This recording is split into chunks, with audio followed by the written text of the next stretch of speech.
Good morning and greetings from Northumberland on a much drier morning after some very blustery weather yesterday, and a time to take stock in the peace and the calm after the storm.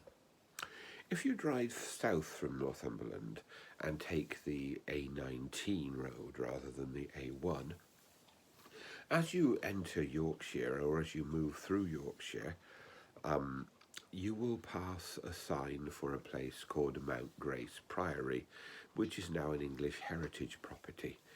It is the most well-preserved Carthusian monastery in the country, and if you go there, you'll see a rebuilding of an original cell with its garden and its little house, and the place where a Carthusian brother could spend their time in solitude and prayer.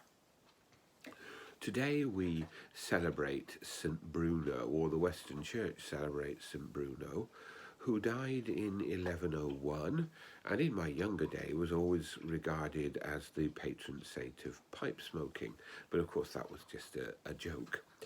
He was the founder of the Carthusian order, this order of people who sought to live a solitary life, focused on God in prayer, praying for themselves and praying for the world.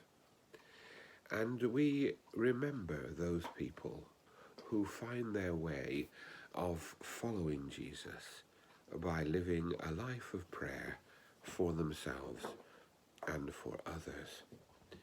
In the same way, in the Church of England today, we also remember and honour someone who lived later than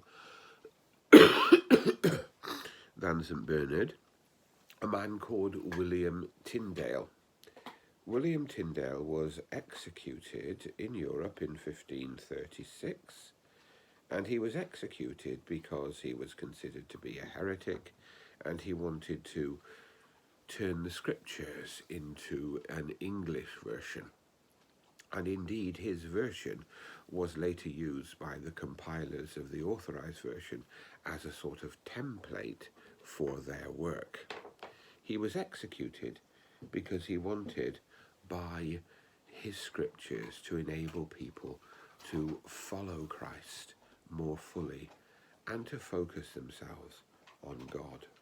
There are, if you look, similarities between this solitary figure who wanted to create a place for solitaries to be faithful servants of Christ, and William Tyndale, who was a bit of a firebrand, a genius, but who also gave up his life for his principles.